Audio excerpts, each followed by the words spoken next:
Hello students, today we will continue for third sem diploma students uh, electrical engineering material, which is for electrical students. Now we were discussing about semiconductor materials or semiconducting materials. Today we will understand about the other parts of these chapters. Now before going to these chapters, we have already discussed the atomic structure parts, and today we will discuss about some of the examples of the semiconductors. Now before going to this chapter, let us first understand what are semiconductors.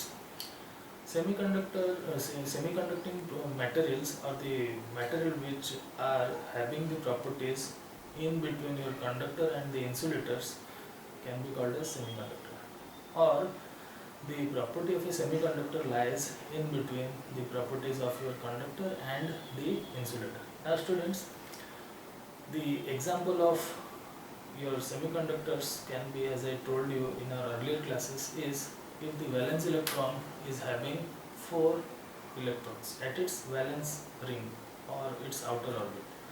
So those materials can be called as your semiconducting materials.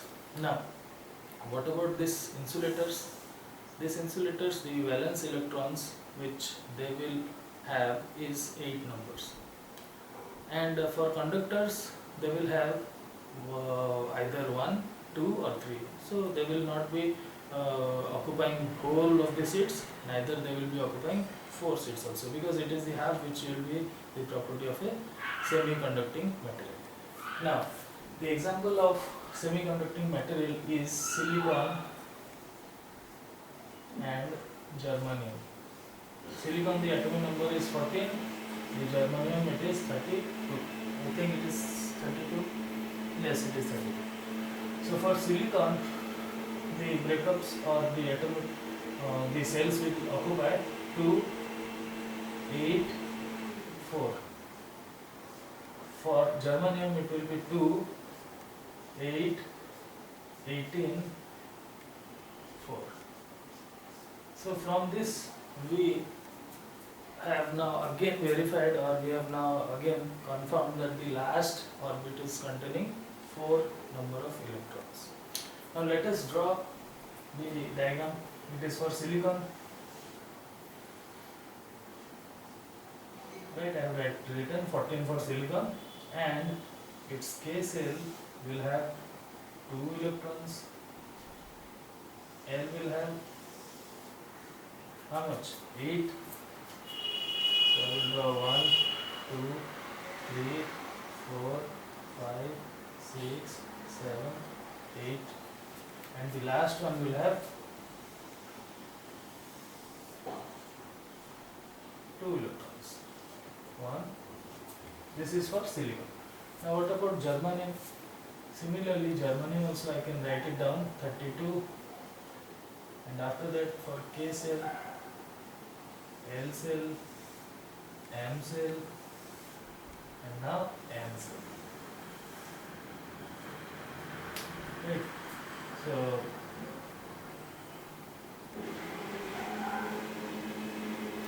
what are the number of conductors in the first cell? That is 2. 1, 2. Next 8. 1, 2, 3, 4, 5, 6, 7, 8. Now the L and M cell it will have 18. So 1, 2, 3, 4, 5, 6, 7, 8, 9, 10, 11, 12, 13, 14, 15, 16, 17,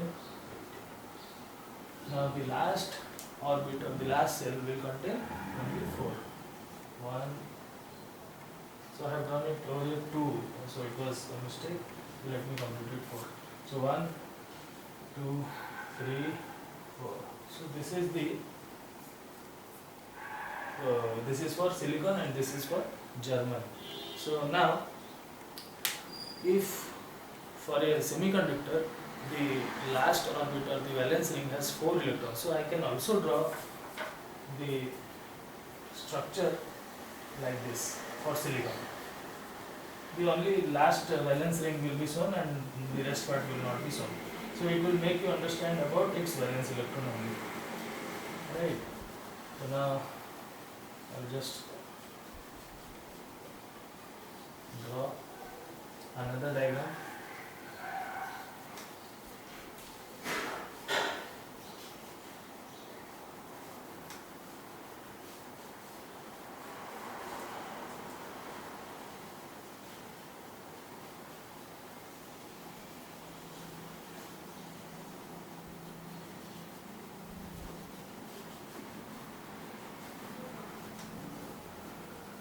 So if you have to draw the diagram, because after the introduction part, we will not be drawing the K cell, L cell, M cell and throat. We will draw only the last orbit, which is necessary only.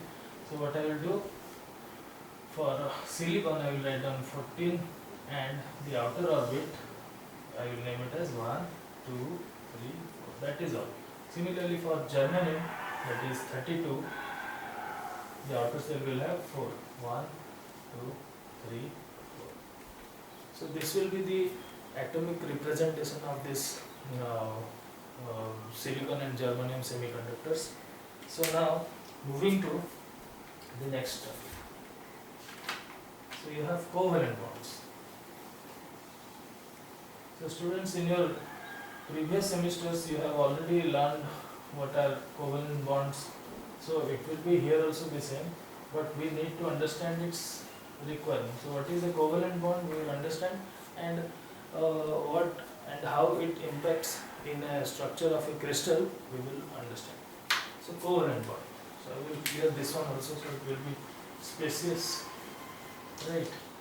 So we will now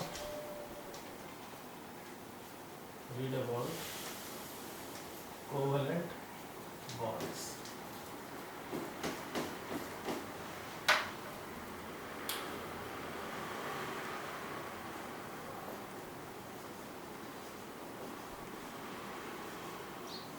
It is basically the sharing of the electrons. So already, as you have already studied in your chemistry classes about this covalent bonds, it is similar here. So suppose a atom is having only one electron, or suppose 1, 2, 3, 4, and it is sharing with other or atoms. They are also having one electrons. Another atom over here is having one electrons.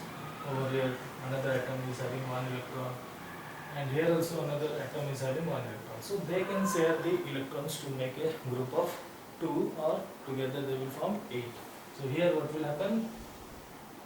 This will form 2 pairs. This will form another 2. This will form another 2. And the last one will also form 2. So similarly, students, there will be other atoms also. By combining these atoms or by sharing, making a perfect crystal, this covalent bond becomes stronger. Now, what does this covalent bond importance in our semiconductor will understand? Because it would make the material behave like an insulator. Because see, if there is a lack of conductors, lack of your electrons, what will happen? It would act like an insulator or like a your conductor. But if the valence electron will have 4 electrons, it would behave like a semiconductor. Now, if we are having a lacking of electrons, what will happen? The lacking of electrons suggests us that this will behave you as a insulator.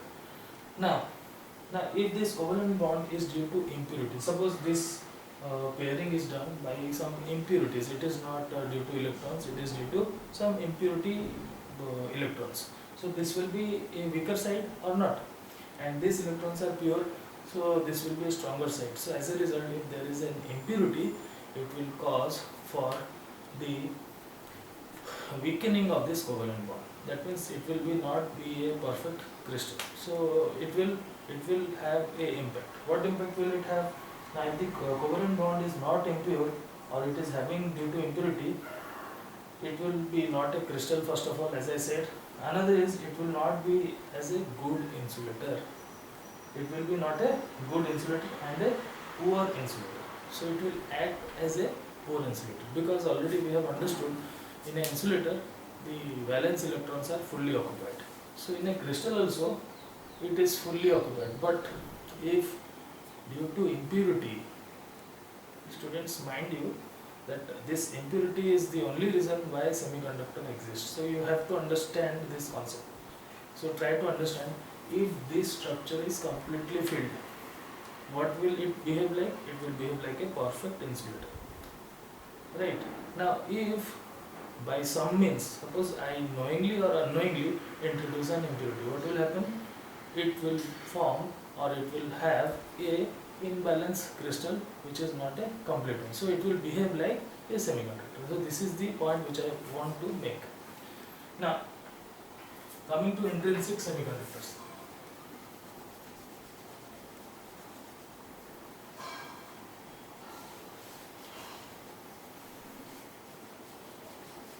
Coming to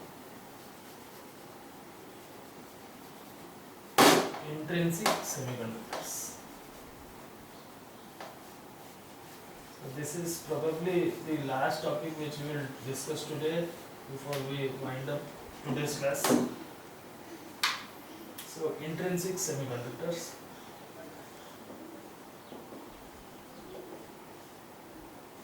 Semiconductor I have written in short form, that is S.C.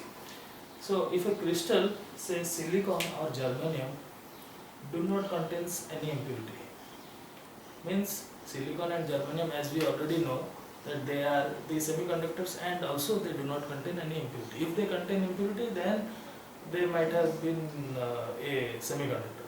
Now they are containing no impurities, right? So now